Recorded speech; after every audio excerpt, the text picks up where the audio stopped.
This week's episode of The Graveyard Shift is brought to you by Rich Rehder, host of the Technobabble podcast, alongside of our very own Mike King. So if you'd like to check out some of Mike's other, not quite so important shows, then just click on the link in our show notes. And if you have a movie suggestion for us for a future episode, we're going to tell you all the ways you can do that at the end of the show. And now, let's begin.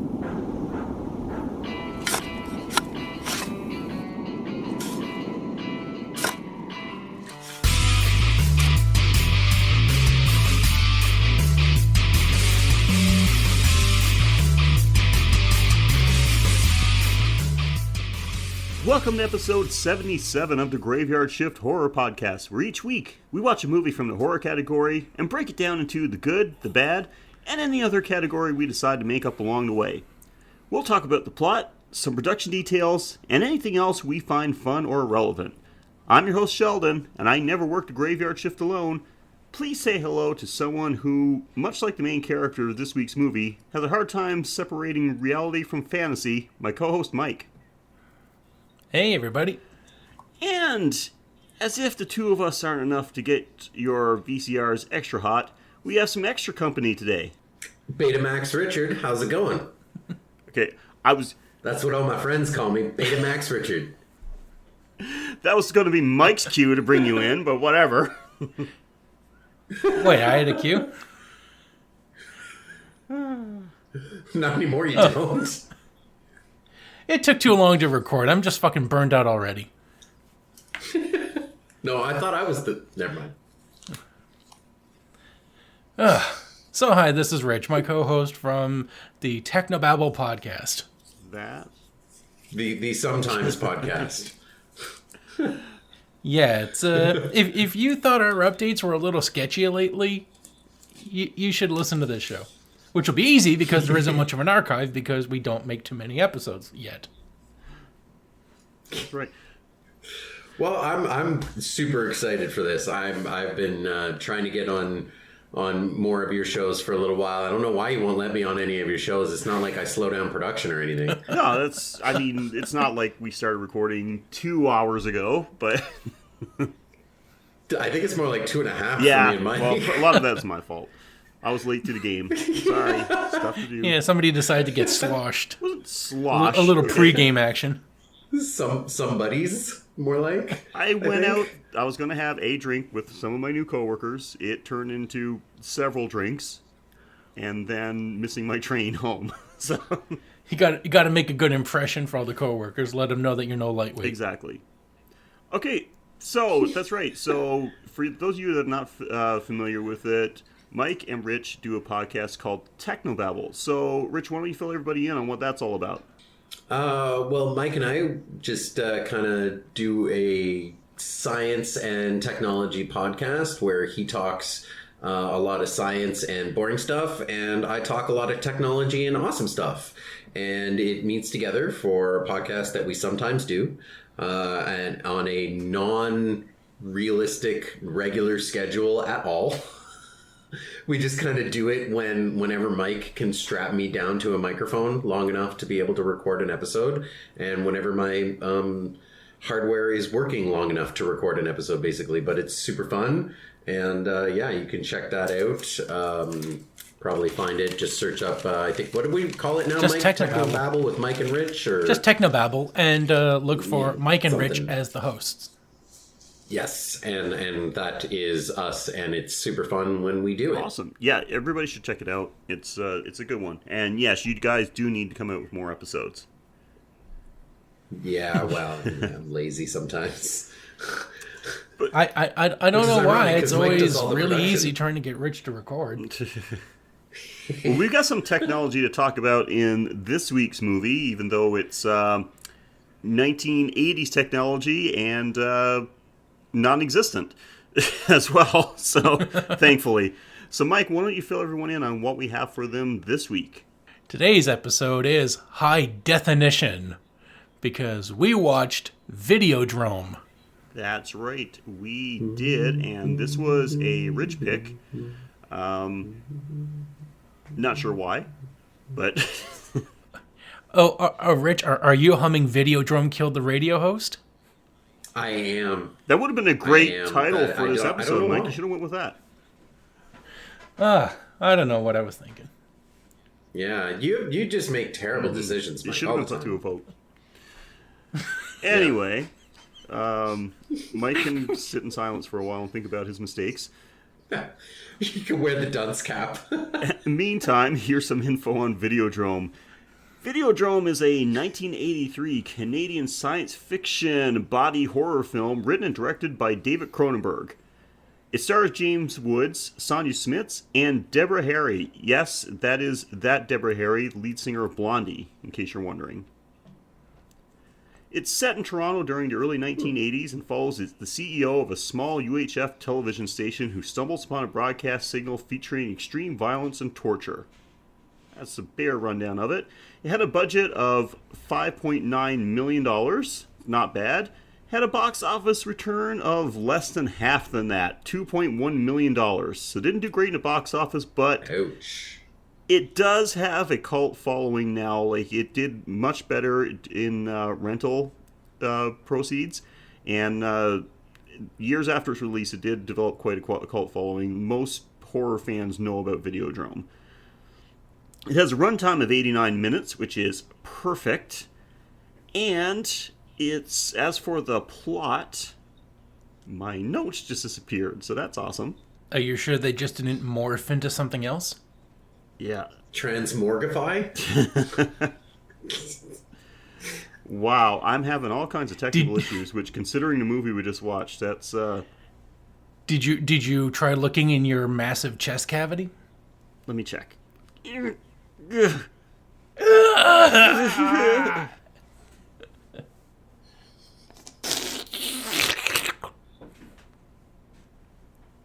it is. I got it. All right, we're good to go. Oh, you just pulled it out of your stomach slit? Anyone that's never watched this movie has no idea what we're talking about right now. His man pouch.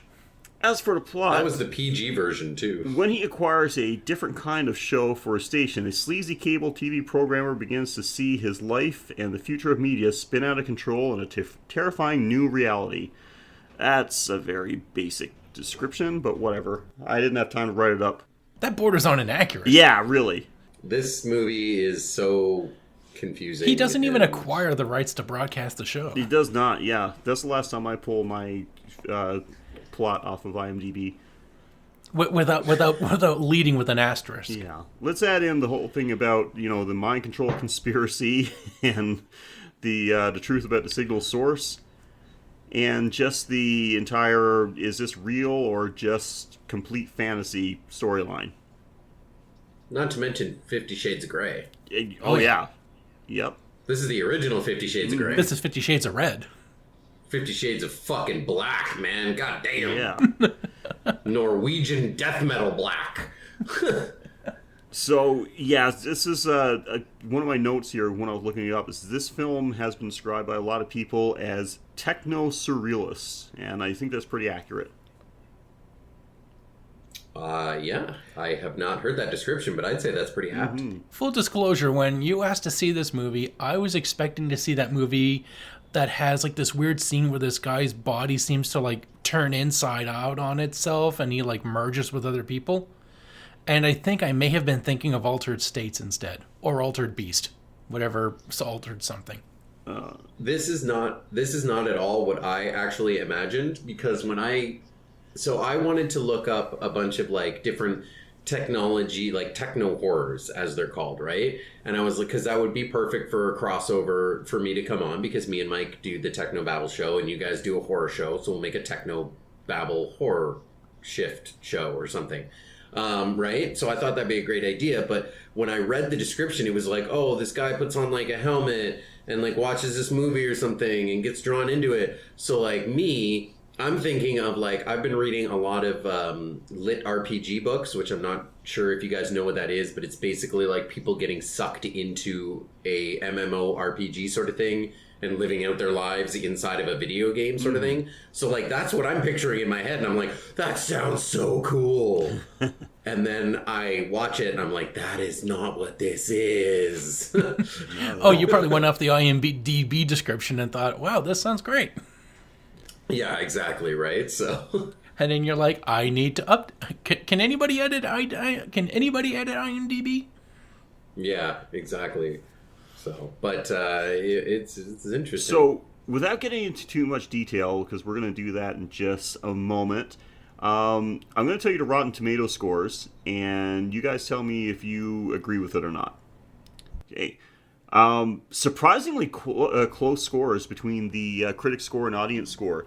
Rotten Tomatoes gives it a 79% score for critics and an audience score of 80%. 79 and 80, you said? I'd say that's a little high, but not by too much.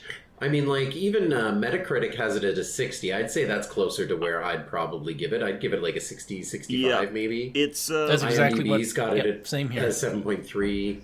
So yeah, I'd say it's more in this mid to sixes. Yeah. Than high sevens. Yeah, I'm comfortable giving it like a 65.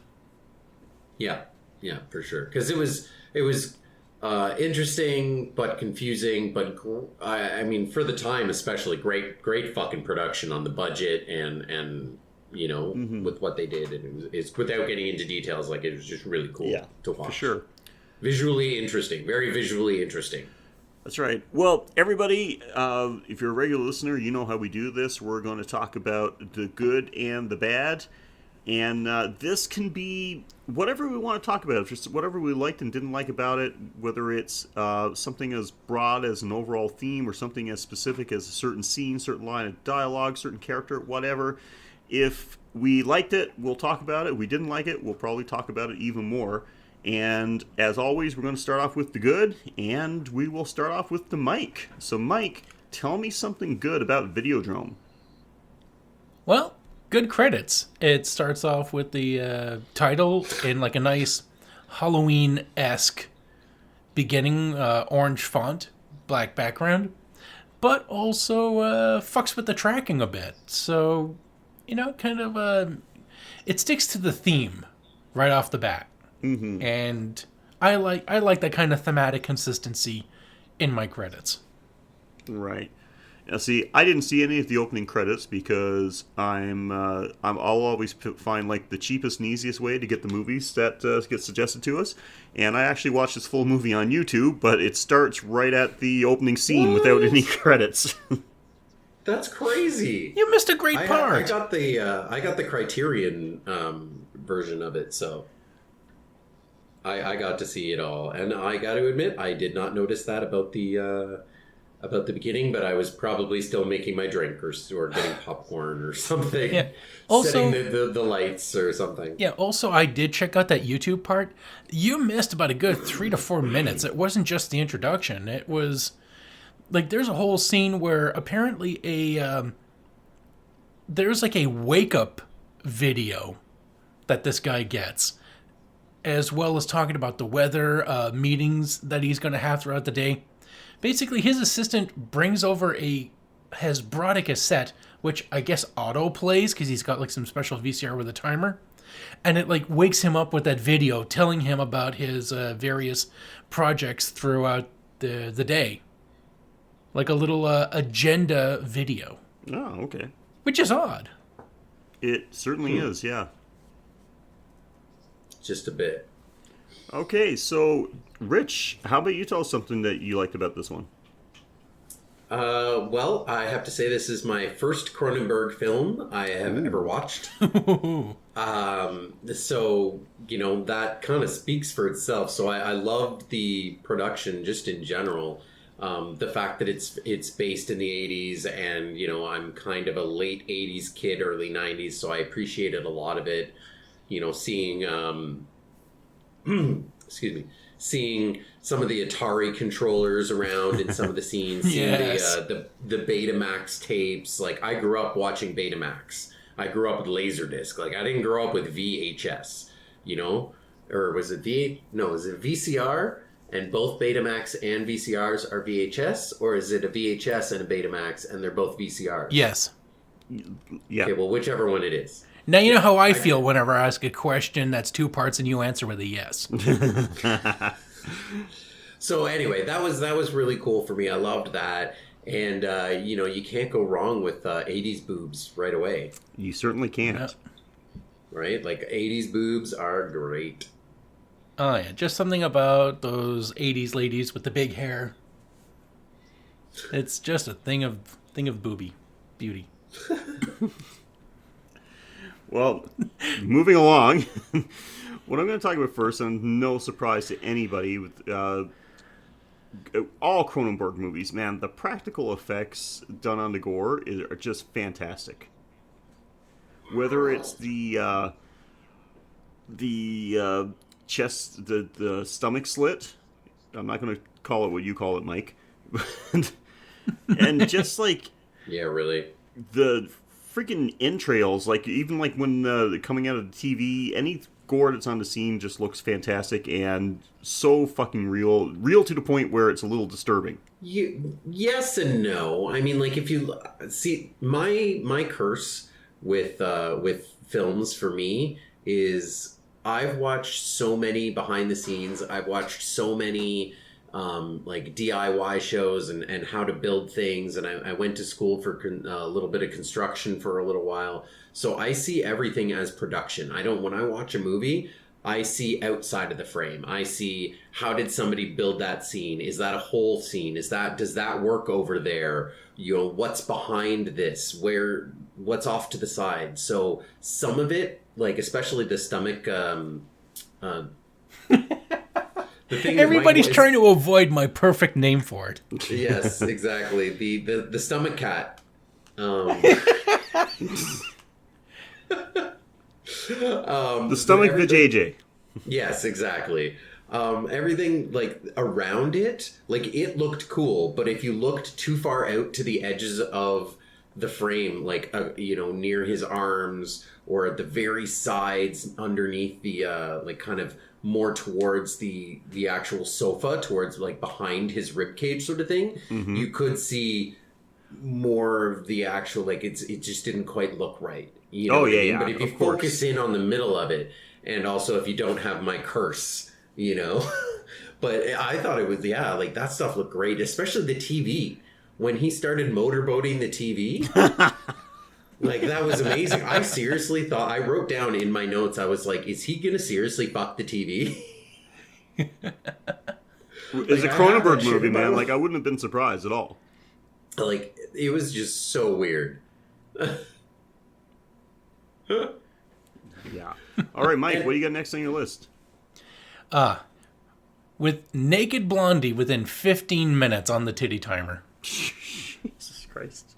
You So get to 80s see boobs. Blondie naked. That is great. Hey, Blondie was the name of the band, okay, not the singer. Get it right. Oh, yeah, Well, wasn't that's she right. the And not only blonde on the team? It doesn't matter. It's the name of the band, Mike.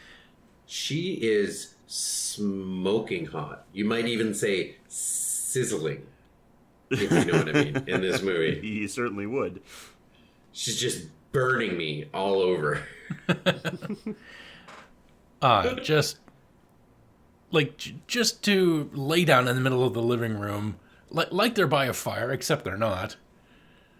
Like, Yeah. what kind of apartments in the 80s were like that big, where you could actually lay down in them? You know what? I don't even care about that part of it, and you're right, especially in Toronto. But I don't even care about that part of it. The fact that, like, on a first date, she goes over to his house and she immediately asks for porn, immediately finds the most hardcore snuff fucking porn you can find.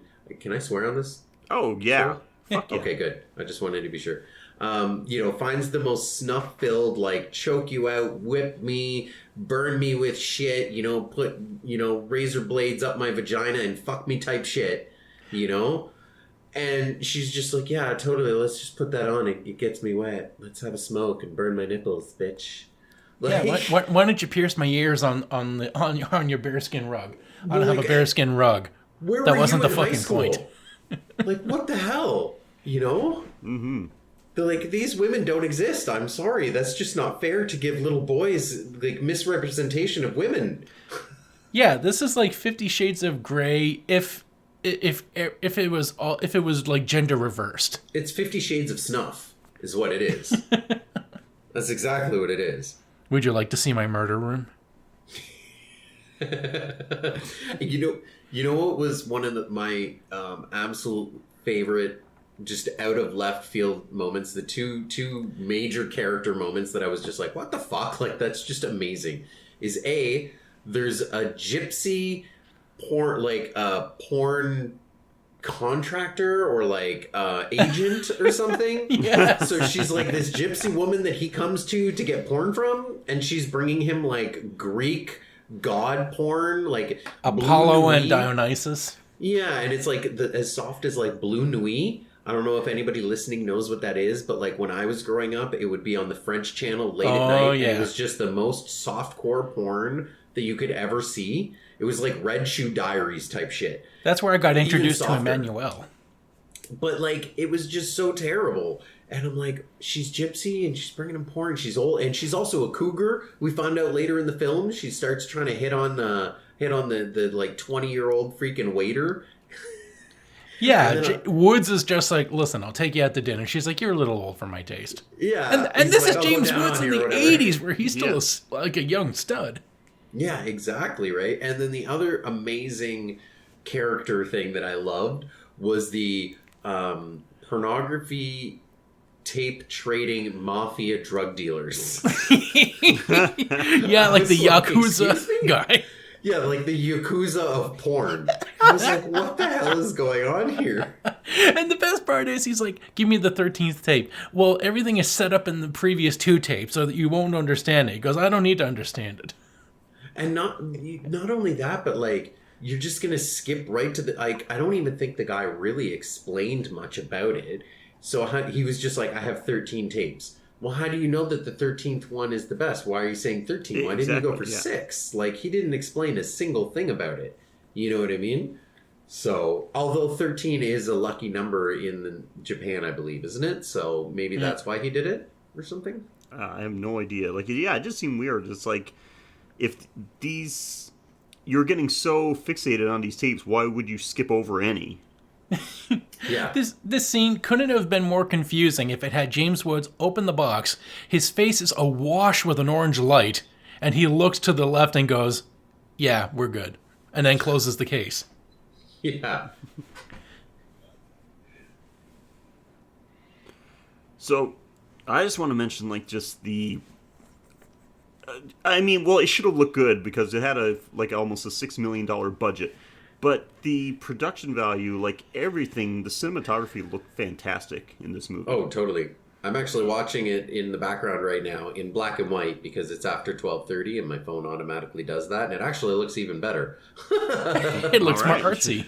Yeah, it looks even better in black and white. But like, it's a great looking movie. I've now watched it like 2 or 3 times in fast forward at the time we've been recording this. And it's a great looking movie, even without sound. You know what I mean? Like, it looks amazing. You're right. Yeah. Like...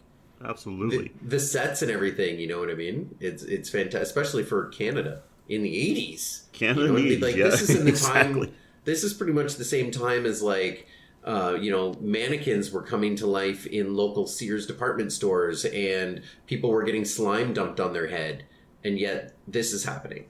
You know what I mean? Yeah, it's pretty weird when I was thinking about it, like, after watching this movie, and I'm like getting off the train and walking to my job, and I'm like, I'm actually walking in the same area that you see James Wood walking to, like, during some of the scenes of this movie. Huh.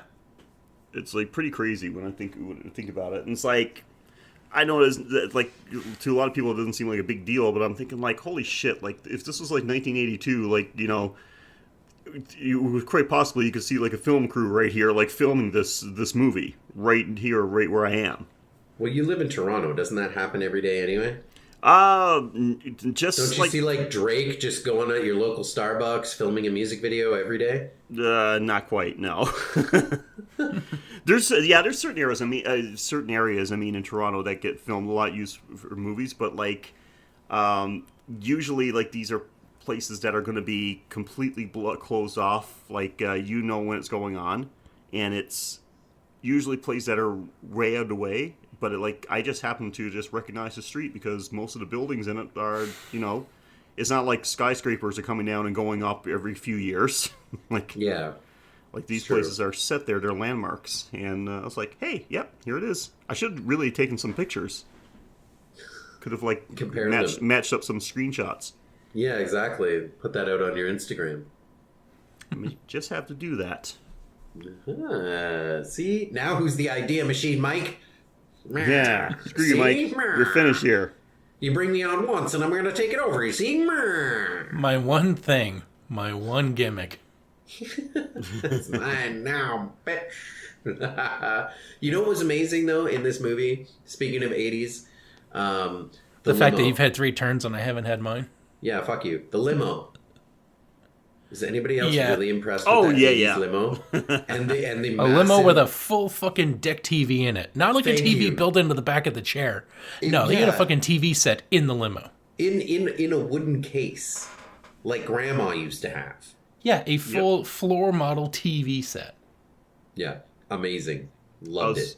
I was waiting to see if he'd like lift up like a little hatch on top and there'd be like a little record player inside. Yes, right? Oh my gosh, I used to Analog heaven. Exactly. So, yeah. Oh, that was a fantastic limo. Oh God, it reminds me. My niece got married. One of my nieces got married a few years ago, and they rent a limo and they live in Petawawa. And yes, for our American listeners, yes, that is a real place. Yeah, it's, anyway, it's Petawawa, not Petawawa. Whatever. Go pet yourself. I don't know what I'm saying. But anyway. You deal with this all the time? Oh, all the time. All the time. You have no idea what it's like to do a podcast with this guy. No, I guess I don't, eh? But, yeah, so they rented a limo for the wedding, and when it arrived, oh my God. Like, this is a limo straight out of the 80s. Yeah, it did have, like, a little miniature tube TV in it. And it could only pick up AM radio. Oh, my God. And it didn't have any AC. So you're talking about, like, Central Ontario in the middle of July. Oh. You know what's terrible about that, too, is, like, if you own that as a company, all you got to do is just put a Bluetooth speaker in the back and let people control their own music these days with Spotify. Mm-hmm. You know what I mean? Like, boom, problem fixed. Yeah. And then put a tablet on the back of the headrest or something. Boom, done. Now you don't need that TV either, right? Exactly. That is so funny. Yeah, it was. It's not very often you get a chance to say, man, that limo was pretty ghetto, but it was. Well, but see, to me, I thought that was amazing because I've never been in a limo. So I was like, oh, that is still so cool. You can say you're selling the retro experience. Exactly. Good. People love that shit nowadays, man. If you hook up like a Nintendo Classic in there, maybe a PlayStation Classic, you know what I mean? Be good to go. Yep. Still, it didn't do anything about not having any AC when it was like 40 degrees outside. Yeah, no, you can't. Well, you just hang out the sunroof or the moonroof or whatever then at that point, right? Like every 80s movie ever. Just stand up top out of it, screaming, "Wah!" Flashing, whatever. Yeah, exactly. And then you get to go home and brush all the bugs out of your teeth. Hey, there's no bugs in 80s movies, man. All right, so do we have anything else that we liked about this movie to talk about? Yeah, I just loved all the delicious jargon and technical chatter that makes a Cronenberg movie work. They don't just say, "Yep, effects."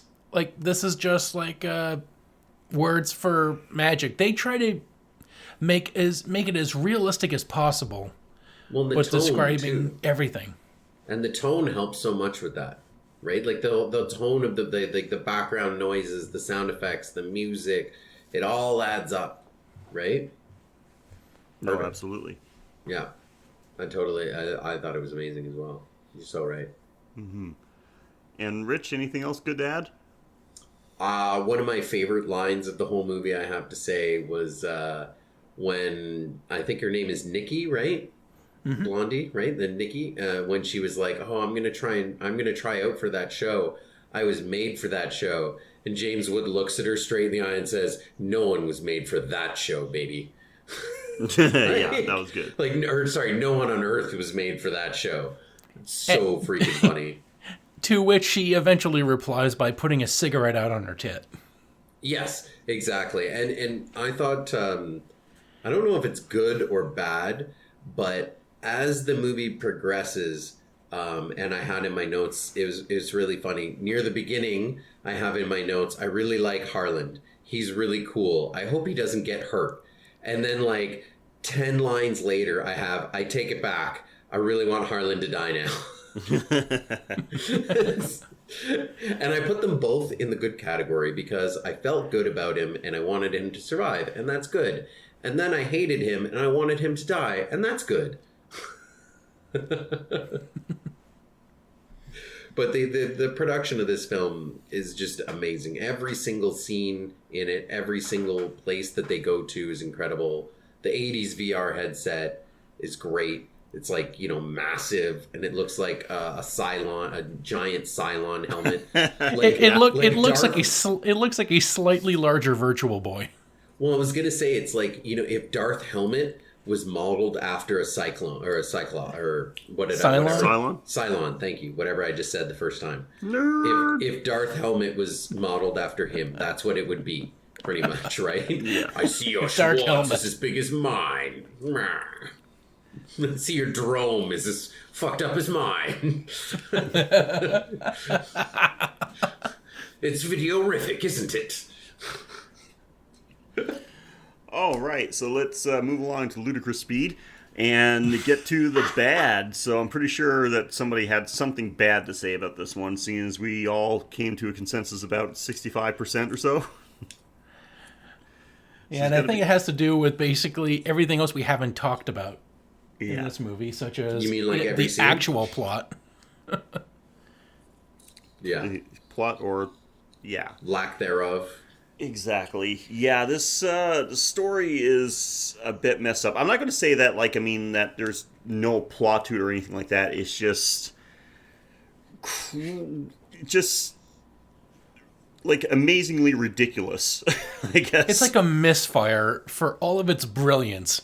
Yep. Mm-hmm. They go into too much detail, but somehow not enough.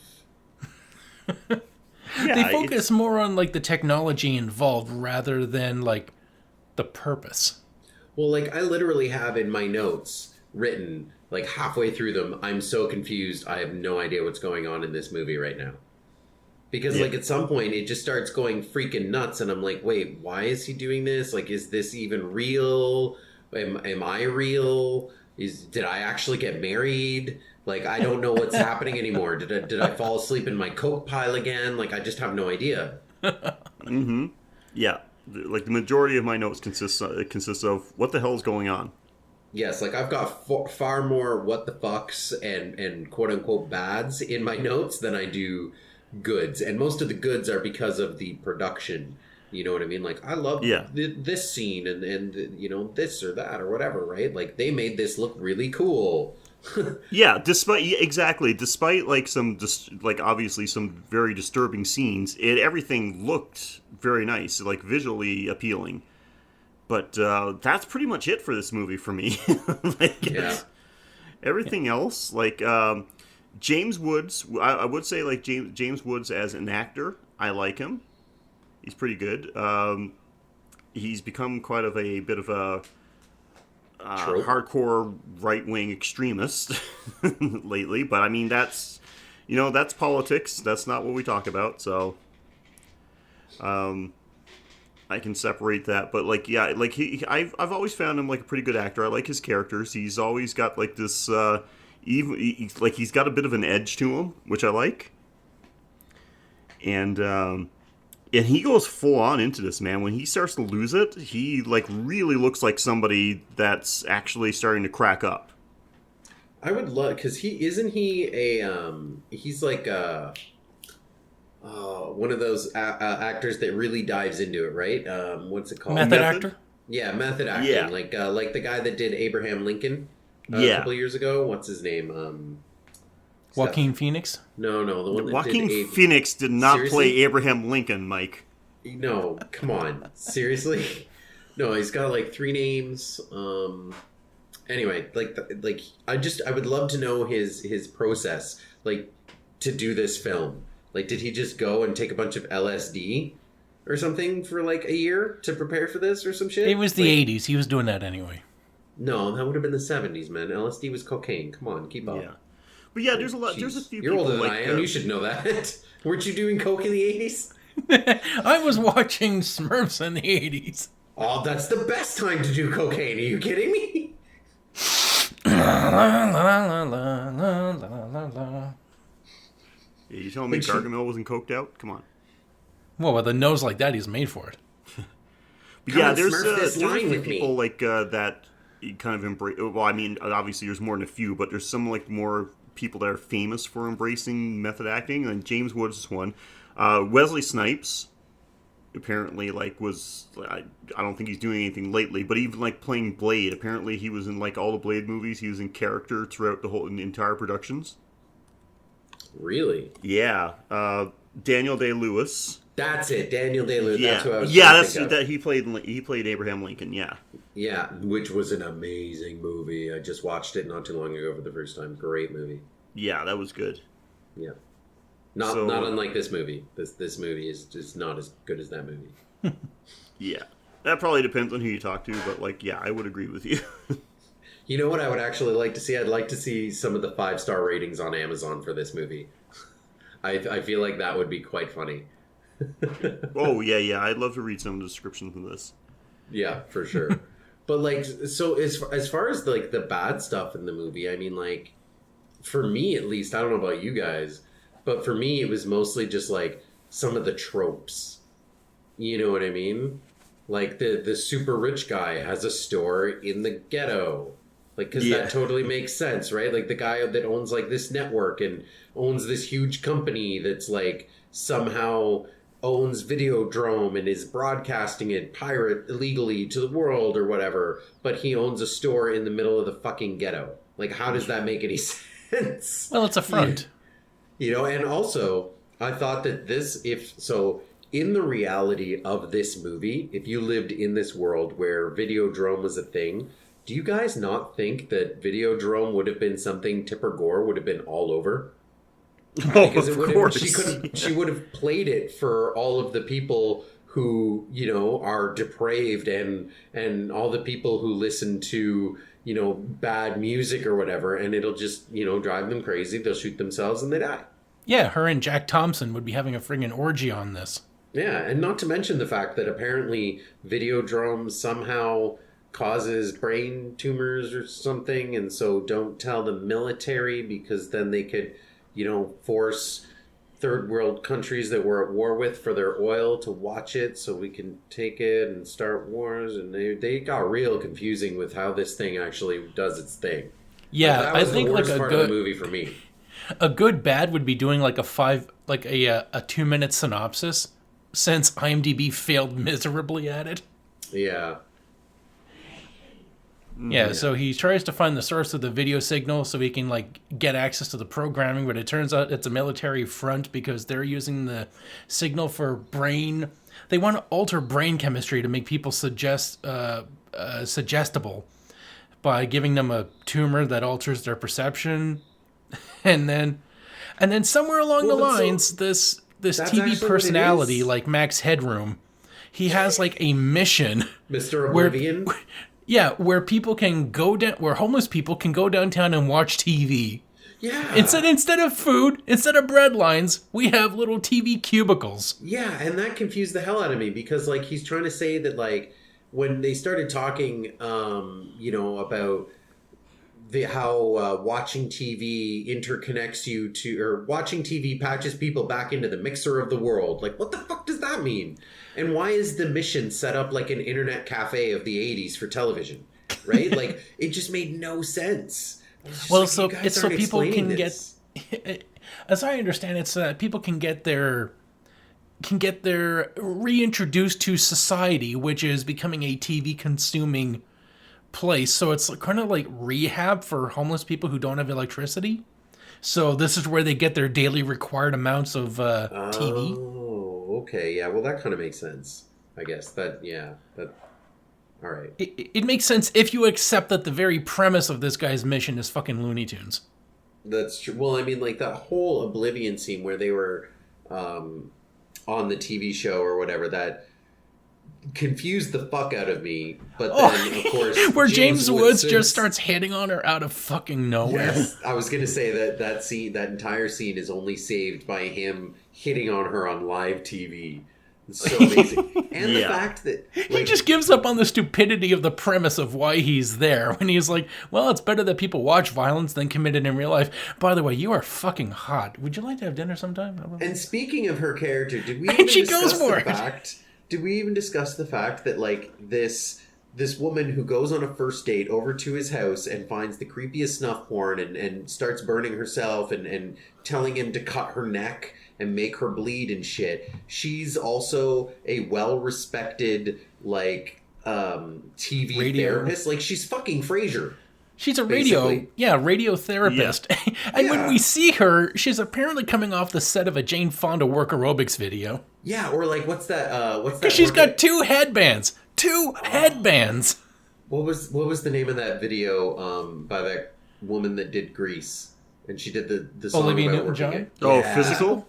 Yeah, that's literally exactly. What I thought I was like, oh, she just got physical. And yet, if you look at her how she's talking on the, well, that sounds really bad that you'd like to commit suicide. I guess maybe you should like call somebody about that. It's been really great talking to you, I guess, Kathy. So I hope you don't like kill yourself or anything. Yeah. I'm gonna go fuck this guy and have him cut me. Like, she was just so blasé and like she seemed like not interested in her job or the conversation of trying to save this person's life at all. Like, well, it's so, yeah, because she couldn't put a cigarette out on her tit on the radio. But like, the woman on the phone was like literally crying, like, "Oh my god, thank you for the help." Oh, like I was really having dark thoughts, and she's like, "That's very good that you're feeling better now. I am so happy about that." Yes. Yeah, I'm an advice columnist, not a therapist. And that leads right into what I had listed on the bad. Exactly, you summed it up right there. Exactly the way you were saying that. Because while Debbie Harry, I mean, in this movie, she looked great. It was great to see her naked. That was fantastic. She's a great singer, lead singer of Blondie. She's like had a great music career. But holy crap, her acting sucked. All filler, no killer. Absolutely. Yeah. She ain't got nothing to back it up. All flash, no sizzle. Yep, exactly. Yep, and she has... Shizzle my nizzle. Yeah, and her... she also had, like, asymmetrical nipples, too. Oh, yeah, that's... See, I didn't notice that because I watched the movie with my wife. So I'm not allowed to notice things when I'm watching the movie with my wife. Go back to the scene where she turns around. One nipple is out, and the other is, like, inverted. Mike got a good look at him while he was trying to make out with the TV. I bet he did. Well, was he motorboating the TV? It's harder to motorboat TV these days because we have flat screens. Okay. Oh, and speaking of her nipples, we have to talk about the fact that, like, the director of this movie, who's directing James Wood, clearly has never had sex before, right? Because, like, there is no way... Are you trying to tell me that James Wood does not have a 2-foot-long penis? Oh my god, like, no, but it's like he's got one leg on either side of her leg, and then he's having sex with, like, I don't know, her thigh or something? It's called back of the knee sex, okay? While piercing her ear, I might add. He's, like, piercing her ears for her because she's 12, and they're using, like, a cork and a fucking needle. Yeah, like, really. So weird. Like, what is this, friggin' Degrassi? Like, you know? Which also took place in Toronto. That's it. Thank you for keeping up with us. Yes, thank you. Go Raptors. One of the other really, like, the tropiest things in any 80s movie, of course, is all Asian people have to have Asian sounding names. Right? Like, the video store owner was like, "Oh, Mr. Wong Shi Kong." You know? Or some shit like that. But he sounds totally, like, normal, and I'm just like, of course, he's Asian, so he has to have the most Asian name you could possibly have, right? Of course. So terrible. All right, what else we got to complain about? basically, like, when this thing kicks into high gear, he finds out that his satellite pirate buddy is apparently in on the whole thing, and he's never watched an episode of Videodrome because he's been supplied with the cassettes to show James Woods. And then when James Woods finds out about this, what? They weren't live. Because you're led to believe at the beginning that he's like stealing a live thing. Yeah, you're totally. It fucked with me, man. Oh, and no, here's where it fucks with you. As soon as he finds out about this, then the military guy who he talks about, like, we watched your hallucinations and all that, and it doesn't make any sense because he's got the Virtual Boy on and he thinks he's whipping Debbie Harry, and then he's not.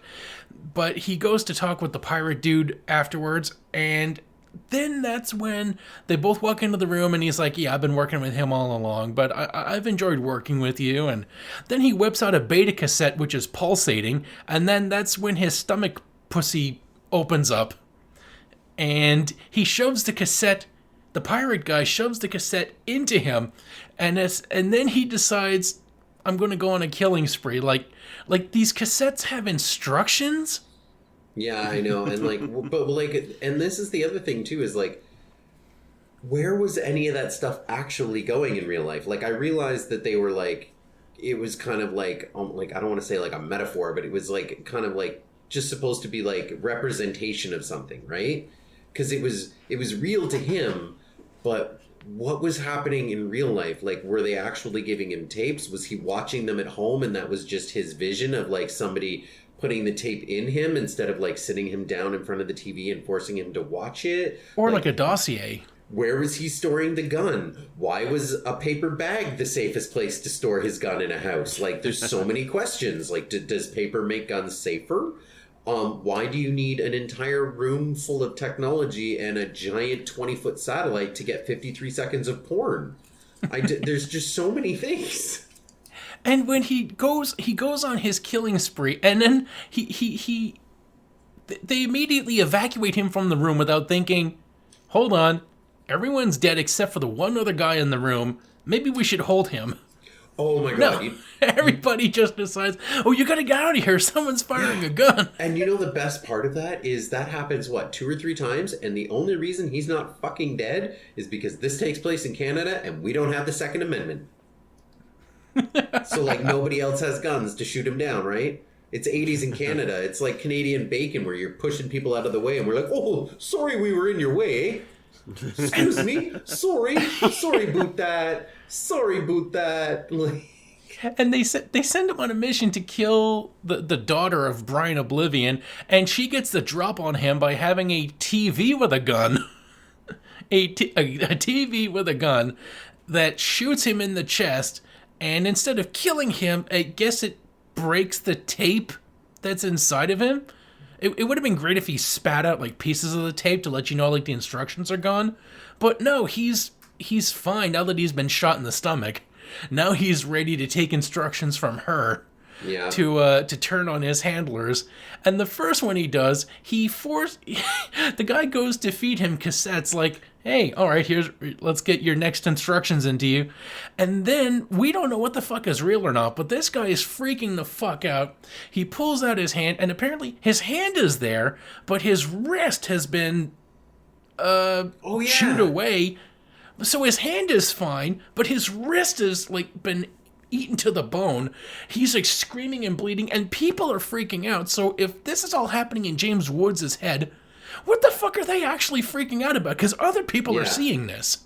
And like, you know, the other thing that I thought was kind of weird too is his wrist got not only eaten down to the bone, but it got eaten down to a bone, and then on the end of the bone where his actual hand would have been, like the fingers are all gone, but where his hand would have been, it looks like a giant cylinder, like he's holding. It looks like a piston. I was going to say, yes, okay, that's a good rip. That's actually almost better than what I was going to say. I was going to say it looks like he's holding like one of those German World War I grenades, where it's like a stick with a cylinder on top. Like, that's what it looks like he's holding under his sleeve or something, and then they just put fake blood on top of it or some shit. And then he dies, not by being shot or bleeding out, but he ends up pulling a Kool-Aid and taking down a wall. Oh yeah. And then James Woods walks out the wall, so he's not hallucinating this because he's walking through the wall. He's made a wall somehow. Oh, it was so weird. There's so many things. You know, I was actually kind of surprised though that there wasn't a little bit more liquid gore in the movie. Like there wasn't a whole, like there was some really interesting effects, really cool, you know, with the stomach and of the guy dying at the end. I forget his name, but the guy dying at the end, Military dude. yeah, whatever his name was, when he like exploded through some sort of biochemical warfare that was never explained or whatever. He shot him with so many bullets, then he decides, I'm just gonna die like I'm on the surface of Mars in Total Recall. Yeah, thank you. That is the perfect explanation. Oh my god, that is exactly what it looked like. That was amazing. But like, it was so weird, and there wasn't enough actual liquid blood, I found. Even when like people are exploding, like when Harold exploded, he exploded, but it was just guts. There was no blood, and there was no like, you didn't see any limbs. All it looked like to me is when he exploded, it looks like the only thing that survived the explosion was intestines. He just turned into intestines, yeah. Yeah, there was no skulls, there was no arms or legs, there was no flying penis anywhere, unfortunately, for my wife, of course, you know. But like, it wasn't gory enough almost. Like they went so well with the body tortured porn thing, but they pulled it back at the wrong time, I feel like. Yeah. And like, I had to say all this so I can get to like my actual bad, because it wouldn't make sense to anybody listening otherwise. It would have been nice afterwards to see what was real. Like, if we're seeing all this shit in his head, that's great. But then, like, a flash forward to, like, either security cameras or an eyewitness so we can see what he's actually doing to people. Like, the guy's wrist is bleeding and all that, but in reality, did he cut it off with a cleaver? Did he stuff C4? Did he make him wear a suicide vest? Mm-hmm. Like, it would have been great to see, like, an after everything so that we know what James Woods was actually doing. Did he, like, carry a stick of dynamite and shove it in a guy's belt? Yes, exactly. I totally agree. I totally agree. And you know, it's unfortunate, too, because there were a couple of times, like, when he put that VR headset on in the movie, I was totally ready for, like, you know, 20 years before Doom, they're going to do a first-person shooter scene. No, they didn't go all the way with it, right? I have to say, though, that one of the funniest things that I pulled out of this movie is condemned ships are not only easy to get into, but also a great hiding space when you're on the run for multiple murders. And they have running electricity. Yes, they do. Like, to continue, like, the question is, like, if he wasn't hallucinating or he was only partially hallucinating, did he actually make people explode with bio bullets out from his handgun, literal handgun? Well, like, who the fuck did he kill? What, like, why did Nikki turn into an old lady? And, like, how did the old lady wake up in his bed dead? Like, that's another thing that I don't understand. Like, he starts fucking the TV, basically, and then all of a sudden the TV turns from Nikki into some old lady that I don't remember seeing in the movie at all. Did you guys know who that old lady was that ends up in his dead bed? No idea. Dead. Well, I imagine that he was just torturing some other lady, but hallucinating that it was Nikki.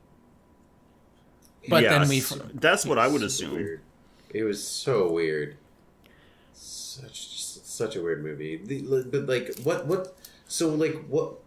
At the end of it, though, what did you guys get from it? Like, what do you think the message of the movie is? What is Dave trying David to tell Cronenberg me? did a lot of coke in the 80s. See, I got don't sin, don't steal. I got, like, if you steal cable, then you're gonna die. That's what I got from this.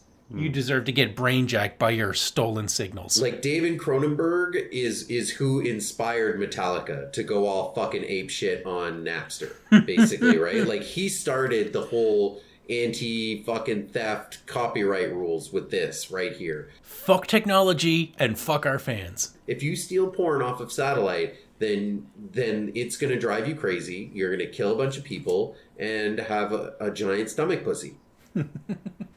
Oh man, that takes me back to about Metallica stealing, Metallica's suing Napster. Oh yeah, for sure. And then you know what else was great about that age? As a little sidebar, is every single parody on Netflix on Napster said it was Weird Al Yankovic.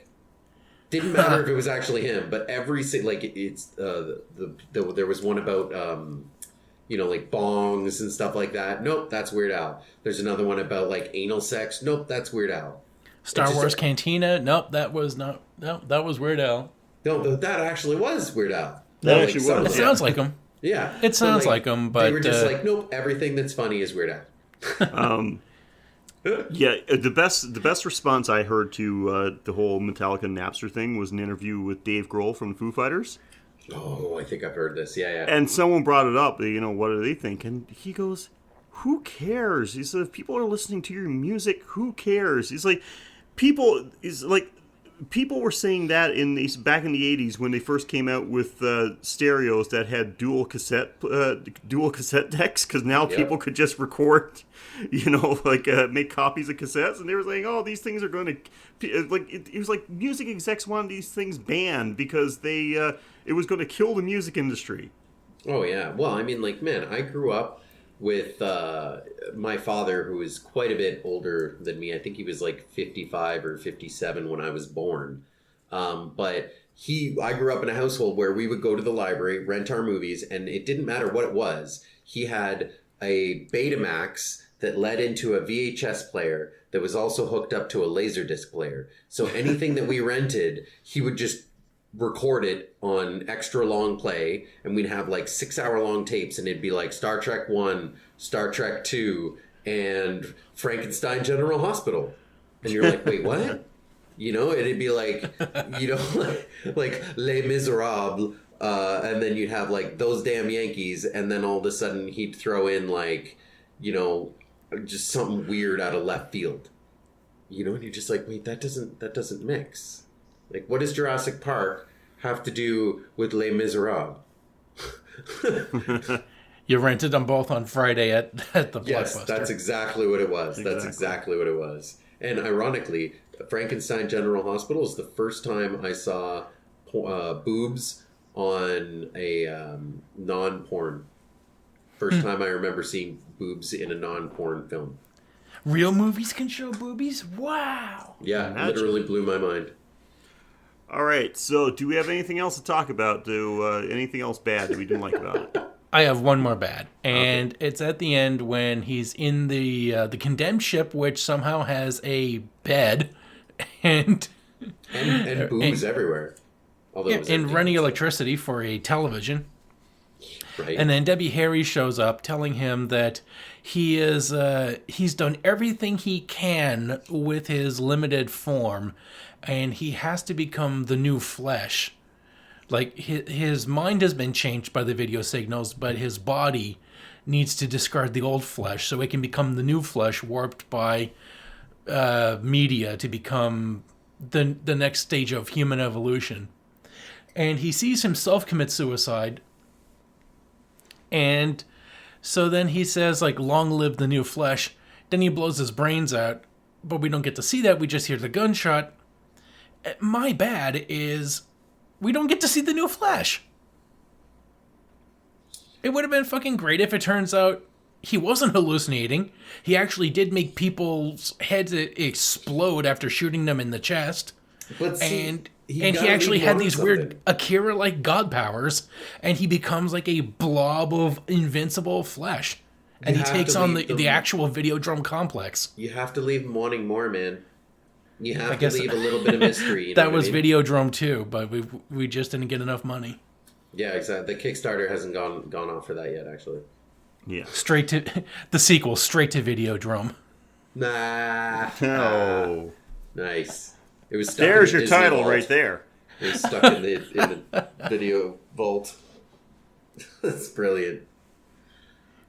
All right.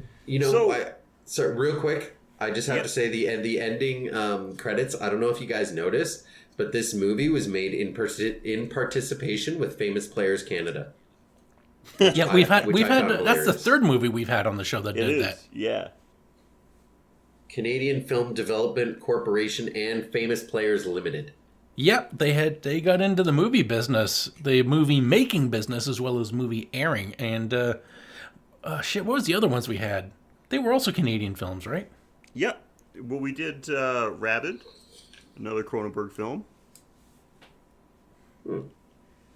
And I can't remember what the other one was, but I know there was one more. Well, when you go through our entire archive, since you love this show so much now, Rich, you can tell us. Because we make sure to mention it. You were so funny. Mike makes sure to mention it. Horror movies are very difficult for me to get through, sir. You don't have to watch the movie to listen to the show. Though it does help. Yeah. It's kind of like half the point, man. Come on. Oh my god! I would just like to know, like, can you imagine, like, clips. Cronenberg? And this is going to be typical for a lot of Cronenberg movies. But you can imagine, like, how Cronenberg would have to pitch this to some like studio exec to get this funded. Yeah, and this was like well early into his career. Like, he wasn't that established, so like I imagine he'd have to really try to sell it. Mm-hmm. Well, funny you should say that, actually. It is. Because great job cooperating with me.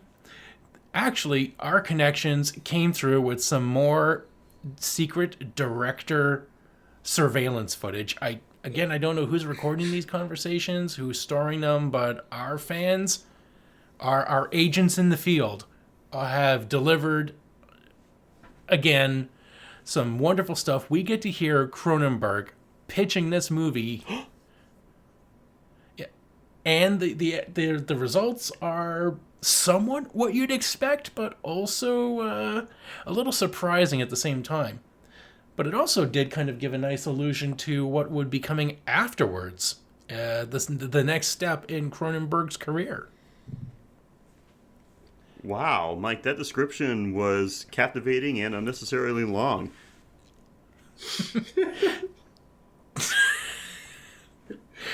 Well, you know what it's like to do a podcast with this guy. Well, anyway, here's the cutting room floor.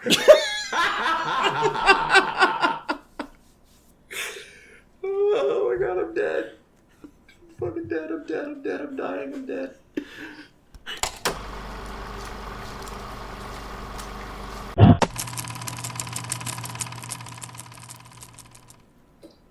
Hey, thanks for meeting me. Dave, great to meet you. Huge fan.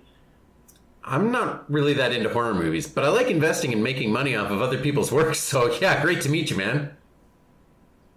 So Dave, tell me, what's this latest one about? Okay, I want to make a movie that decries the desensitized nature of modern television contributing to a brainwashed, apathetic culture. Huh. You mean like that movie, Network? Yeah, but with a stomach pussy. What? What? Oh, I'm sorry, more of a stomach opening, like a slit or a pouch. What the fuck? No, you see, it's part of the story. He can also pull a gun out of it, and he can be programmed by other people shoving cassettes into him. What? Okay, yeah, the military loads commands onto these beta cassettes. They shove it into the guy's gut locker, and then he carries them out. But then he turns on them after he gets shot in the gut by a TV with a gun. Are you real? I must be dreaming this. Is this meeting actually happening, or did I pass out in my coke pile again? Now you're getting it. Even he doesn't know if it's a hallucination or not, and neither does the audience. Neither do I. Exactly. Who the hell did you say this guy was? Dude, remember that movie with the porn star and the armpit butthole? No? What part of porn star with butthole in the armpit didn't grab your attention? Every part of that sentence? Plus, I can't really handle gross, scary movies. Well, this is that guy. Yeah, I'm that guy. Well, I like sci-fi movies like Threshold. Speaking of, you know who I loved in that film? Jeff Goldblum. Would you be okay with working with him on this film? Well, we have James Woods signed on already, so I can't help you in that. Okay, I'll fund this if you'll work with Goldblum in your next one. My wife and I would love to meet him, but nothing gross like buttholes or anything, okay? Hey, that's great. I loved him and Remember My Name. I'd love to work with him. And I've been working on a script that's a remake of the Vincent Price classic The Fly. He'd be perfect for the lead. Oh, I liked that movie. It was creepy with the head on the fly at the end, but that movie wasn't too disturbing. I could definitely finance that. Yeah, you might want to see this guy's style. I'm gonna be Jeff Goldblum. I'm gonna be Jeff Goldblum. Great, it's a deal. Well, I'm already on board, but now I get to watch the finished project beside you, and I'm gonna get twice the entertainment. What does that mean? Nothing. And there you go. Oh, wow, yeah, I have no idea where the people find this audio. Like, who records these things? Who has, like, some kind of recording going on during these meetings? I don't know, it must have been, like, for litigious purposes, or who knows? It could have been, like, for the opposite of litigious purposes, like blackmail. Yeah. And they all use the same crappy recording device because everybody's voice sounds alike. It's weird. I don't know, I thought I heard a new one this time. Yeah, there might have been some variation, but still. Okay, well, that is our coverage of Videodrome, guys. There's no way to really describe what's going on here. Except to watch it for yourself. You have to watch it for yourself. Like, Yeah. you really do. There's only one thing really left to say about it, and I think Mike's going to take care of that. Yep, there's, well, I guess all that's left to get to is the kill of the week. There's not too many kills going on that are on screen. A lot of it is off screen. But it comes down to two. The satellite pirate getting pulling a reverse Kool-Aid man and taking out the wall. But the guy behind Videodrome, the military guy who runs the glasses store, he ends up giving out a presentation. Like, this front business, they're putting in a lot of care into maintaining this front because they have a big convention going on. They've rented out a fucking hotel. And they've got, like, ladies dressed up as cigarette girls handing out glasses. Like, this is fucking insane. And he's showing up. Like, I was fully expecting him to, like, to end up start singing show tunes. Hello, in the middle of all baby. this. Hello, my honey. Hello, my right-time girl. If you're blind and you can't see straight, then I can tell you what you're going to do, putting on the specs. So he ends up giving, like, a nice presentation, and they put more thought into this than anything. And that's when James Woods just walks up with a gun, and there's no security to be found anywhere. None at all. And this guy's just, like, running, zigzagging from one end of the stage to the other. Like, if he had a knife, I can understand, like, trying to, like, keep a little bit of distance, like, juking back and forth. But this guy's got a gun. You can't dodge that shit. Like, at least you'd be running in a straight line to get down the hall or something. So Woods shoots him. Like, I think he shoots him twice in the gut and then once in the head. And then he leaves. And after he leaves, that's when this guy starts convulsing on the floor, and his head breaks open like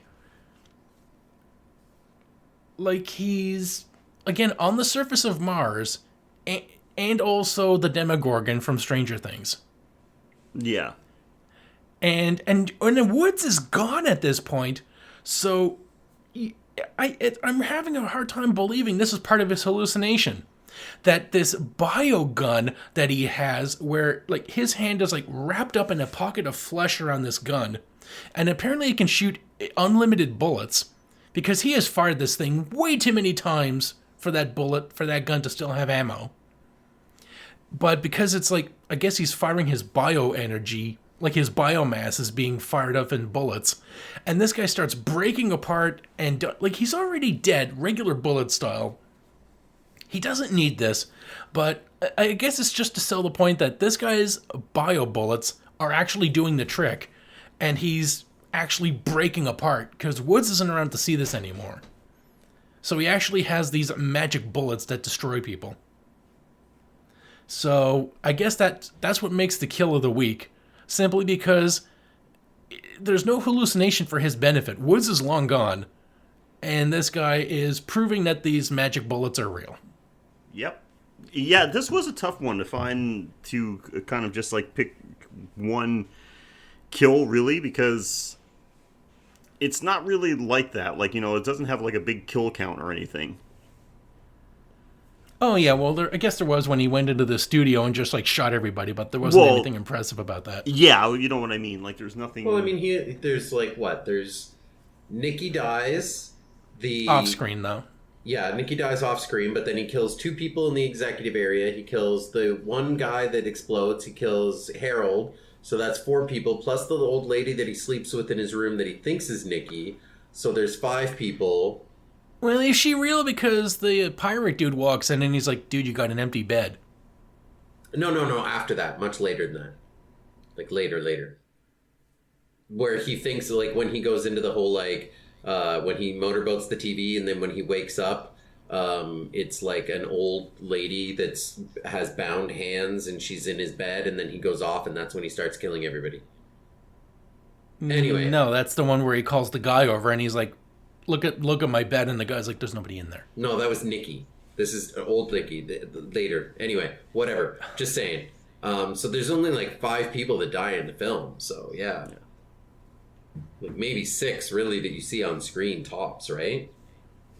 Yeah, that's right. But yeah, so not a lot to choose from in that regard. So I think you got the most spectacular one out of that. So good job, Mike. Good job. Yay, I did a thing. So guys, yeah, that's a cover of Videodrome. Have you seen this movie?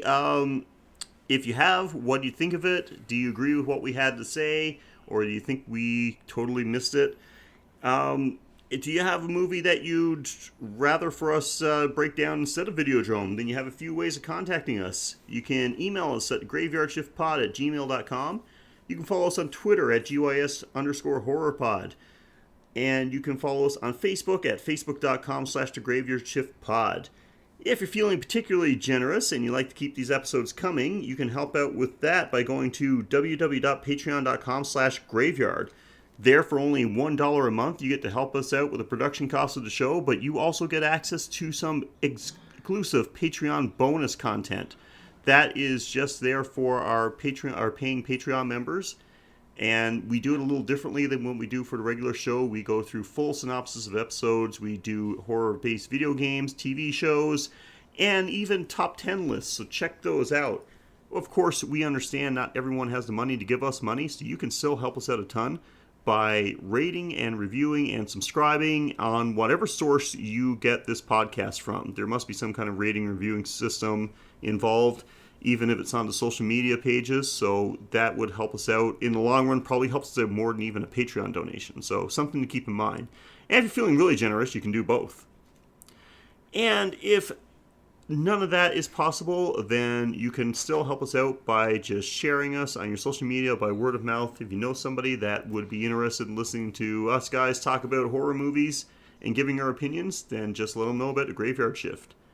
So, if you think it's about time someone takes down Debbie Harry's nipples, then you finally found a show you can brag about.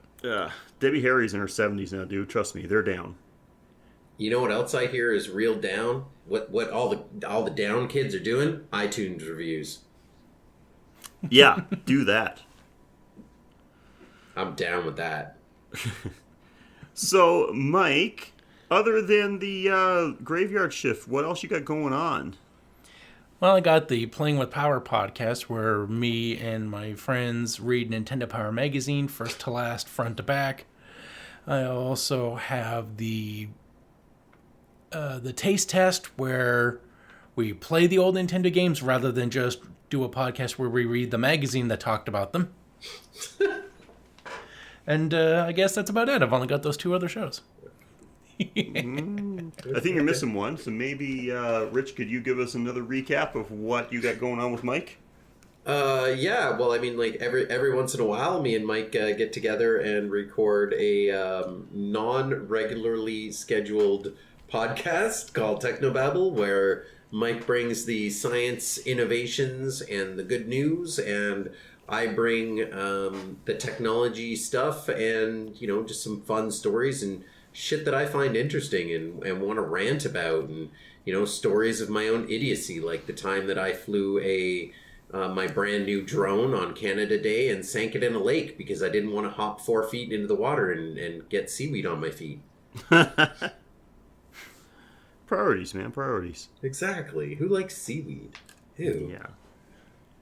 Well, Rich, thank you so much for joining us, man. This has been a long time, but glad you finally found the time to come and join us. Found the time? This is the first time you invited me, asshole. What the fuck? Blame Mike. Always blame the producer, eh? That's right. It's always a producer problem. But yeah, this was good. I'm glad I finally got a chance to check out this movie. It's one that's been like the title's been floating around for a while, and I've never really gotten a chance to actually sit down and watch it. So glad I finally got a chance to do it, see what this was all about. Agreed. Thanks a lot for that. For sure. It was super fun, although I don't think my wife would agree with that statement. No, mine neither. This was a solo Sheldon watch. Trust me. Oh, I watched it with my wife. She was not happy that I did that. No. I wasn't even going to bother to try to get my wife to watch this. We had to watch like a Christmas movie or like a stand-up special or some bullshit afterwards so that she could get it out of her head and go to sleep. It's pretty funny. Well, thanks, man. It's been a blast. And guys, we are going to be back next week with a brand new movie breakdown. Until then, I'm Sheldon. And I'm Mike. And I'm Rich. There you go. I should have probably told you to give your name a plug. I didn't know I got credit. Of course. You know, you did a lot of work, so you credit. We're going to be back next week with another episode of The Graveyard Shift.